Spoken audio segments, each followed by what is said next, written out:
வணக்கம். இது தமிழ்வினின் மதிய நேர பிரதான செய்திகளுடன் நான் லக்ஷனா யாதவன். முதலில் தலைப்புச் செய்திகள். யாழ் நூலகத்தை எரித்த அமைச்சரவையில் இருந்தவர் ரணில், அமைச்சர் பிமல் பகிரங்கம். இலங்கையருக்காக குரல் கொடுத்த தென்கொரிய ஜனாதிபதி.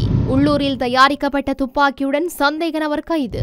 யாழில் அகற்றப்படும் தற்காலிக நடைபாதை வியாபார கடைகள். பாடசாலை அதிபர்களுக்கு விசேட கொடுப்பனவு. சபையில் விடுக்கப்பட்ட கோரிக்கை. ஈஸ்டர் தாக்குதல் தொடர்பில் மீண்டும் நாடாளுமன்றில் குழப்பம். தேசபந்து தென்னகோனுக்கு பெறுமதியான காணியை லஞ்சமாக வழங்கிய தொழிலதிபர். வெளிநாட்டு தம்பதியை நெகிழ்ச்சியடைய செய்த பேருந்து சாரதி. தொடர்பான விரிவான செய்திகள்.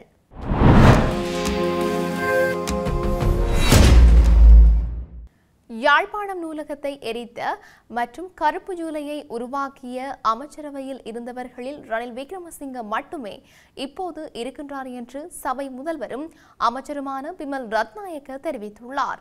நாடாளுமன்றத்தில் நேற்று நடைபெற்ற கல்வி மறுசீரமைப்பு தொடர்பான சபை ஒத்திவைப்பு வேளை பிரேரணை மீதான விவாதத்தில் உரையாற்றும் போதே அவர் இவ்வாறு தெரிவித்துள்ளார். இங்கு அவர் மேலும் குறிப்பிடுகையில், கல்வி மறுசீரமைப்பு நடவடிக்கை தொடர்பில் கதைக்கும் போது வெள்ளை பத்திரிகை தொடர்பில் கருத்துக்கள் முன்வைக்கப்பட்டன. அந்த பெயரை கூறும்போதே எமக்கு பயம் வருகின்றது. 1981 ரணில் விக்ரமசிங்கவால் கொண்டுவரப்பட்ட வெள்ளை பத்திரிகையின் நோக்கம் முழுமையாக கருமையானது. அந்த வெள்ளை பத்திரிகை மூலம் கருப்பு வேலை திட்டங்களை கொண்டு வந்த ரணில் போன்றோரே யாழ்ப்பாணம் நூலகத்திற்கு தீ வைத்தார்கள். கருப்பு ஜூலையையும் ஏற்படுத்தினர். இப்போது அறகலைய வழக்கிலும் ரணில் தோல்வியடைந்துள்ளார். கருப்பு ஜூலையை உருவாக்கிய அப்போதைய அமைச்சரவையில் இருந்தவர்களில் தற்போதுள்ள ஒருவர் ரணில் விக்ரமசிங்க மாத்திரமாகும் என்றும் தெரிவித்துள்ளார். தென்கொரியாவில் இலங்கை தொழிலாளர் ஒருவர் சக தொழிலாளர்களால் சித்திரவதைக்கு உட்படுத்தப்பட்டு அவமானப்படுத்தப்பட்டதாக தெரிவிக்கப்பட்டுள்ளது. இந்த நிலையில் குறித்த சித்திரவதை சம்பவம் தொடர்பில் தென்கொரிய ஜனாதிபதி உடனடியான நடவடிக்கைகளுக்கு உத்தரவிட்டுள்ளார்.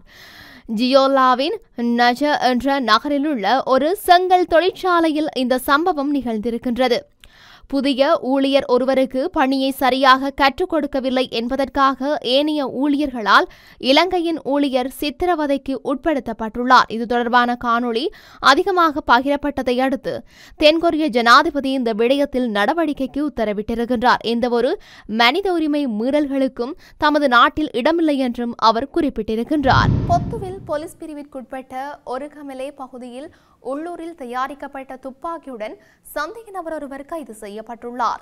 விசேட அதிரடிப்படை சிரஸ்தாவெல முகாமைச் சேர்ந்த அதிகாரிகள் குழுவொன்று நேற்றைய தினம் விசேட சோதனை நடவடிக்கையொன்றை மேற்கொண்டுள்ளனர். இதன்போது உள்ளூரில் தயாரிக்கப்பட்ட துப்பாக்கி மற்றும் 2 வெற்றுக்குண்டுகளுடன் சந்தேக நபர் கைது செய்யப்பட்டுள்ளார். இவ்வாறு கைது செய்யப்பட்ட நபரை பொத்துவில் போலீஸ் நிலையத்திலும் ஒப்படைத்துள்ளார். கைதான சந்தேக நபர் பொத்துவில் 5ஐ சேர்ந்த 40 வயது மதிக்கத்தக்கவர் என்று தெரிய வந்துள்ளது. சம்பவம் தொடர்பான மேலதிக விசாரணைகளை பொத்துவில் போலீசார் மேற்கொண்டு வருகின்றனர்.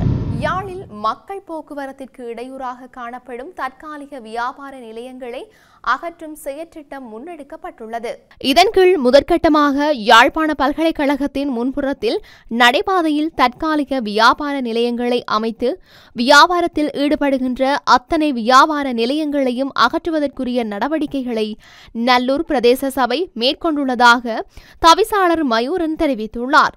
அதன் பிரகாரம் குறித்த நடைபாதையில் தற்காலிக வியாபார நிலையங்களை அமைத்து வியாபாரத்தில் ஈடுபடுகின்ற அத்தனை வியாபார நிலையங்களையும் எதிர்வரும் 30/7/2025 புதன்கிழமைக்கு முன்னர் அகற்றுமாறும், அதனை மீறி வியாபாரங்களில் ஈடுபடுபவர்களின் அத்தனை வியாபார நிலைய பொருட்களும் எதிர்வரும் 30/7/2025 புதன்கிழமை சபையினால் கையகப்படுத்தப்படும். அத்துடன் குறித்த நடைபாதையில் பயணிப்பவர்களுக்கு இடையூறாக இருக்கின்ற அத்தனை விடயங்களையும் அகற்றுவதோடு நடைபாதையில் வாகனங்கள் நிறுத்துவது முற்றாக தடை செய்யப்பட்டுள்ளது. குறித்த அறிவித்தலினை மீறி வாகனங்களை நிறுத்துவோர் மீது போக்குவரத்து போலீசார் ஊடாக சட்ட நடவடிக்கை எடுக்கப்படும் என்றும் அவர் தெரிவித்திருக்கின்றார். பாடசாலை அதிபர்கள் மேலதிகமான எந்த கொடுப்பனவும் வழங்கப்படுவதில்லை என்றும், ஆசிரியர்கள் அதிபர்களை விட அதிக சம்பளம் பெறும் நிலை காணப்படுவதால் அதிபர்களுக்கான விசேட கொடுப்பனவு வழங்கப்பட வேண்டும் என்று ஸ்ரீலங்கா முஸ்லிம் காங்கிரசின் பிரதி தலைவரும் நாடாளுமன்ற உறுப்பினருமான MLA M Hizbullah வேண்டுகோள் விடுத்துள்ளார். நேற்று நாடாளுமன்றத்தில் நடைபெற்ற கல்வி சீர்திருத்தங்கள் தொடர்பான விவாதத்தில் பங்கேற்று உரையாற்றும் போது அவர் இதனை குறிப்பிட்டிருக்கின்றார். தொடர்ந்தும் அவர் உரையாற்றுகையில், எமது நாட்டில் சுமார் 30 வருடங்களுக்கு மேல் பழைய கல்வி திட்டம் பாடசாலைகள் மற்றும் பல்கலைக்கழகங்களில் தற்போது நடைமுறையில் இருக்கின்றது.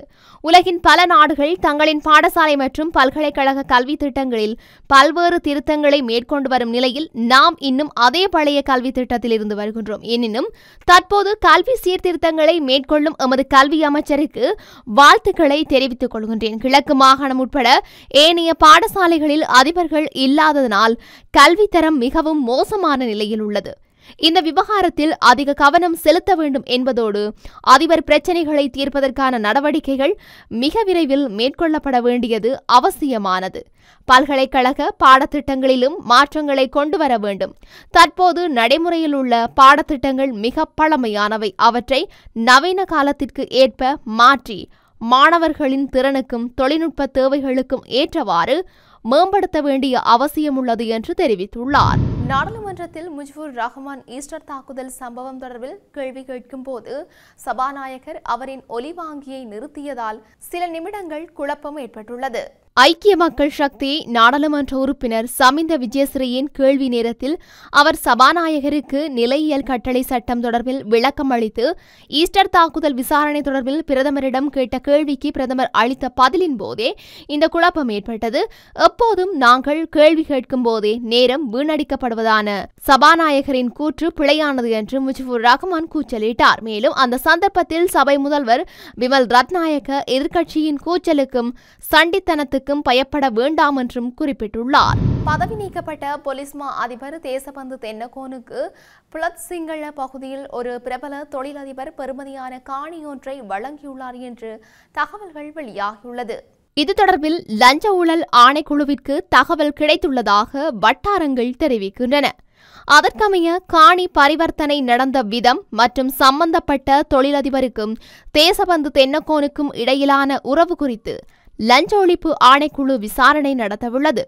குறித்த தொழிலதிபர் ஒரு பிரபலமான பேக்கரி நிறுவனத்தின் உரிமையாளர் என்று தெரிய வந்திருக்கின்றது.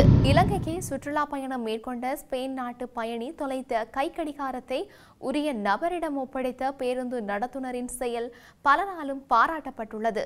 கண்டியிலிருந்து தெஹியத்த கண்டிய மற்றும் நுவரஹலைக்கு செல்லும் தனியார் பேருந்தில் ஸ்பெயின் நாட்டு சுற்றுலா தம்பதி பயணித்துள்ளார்.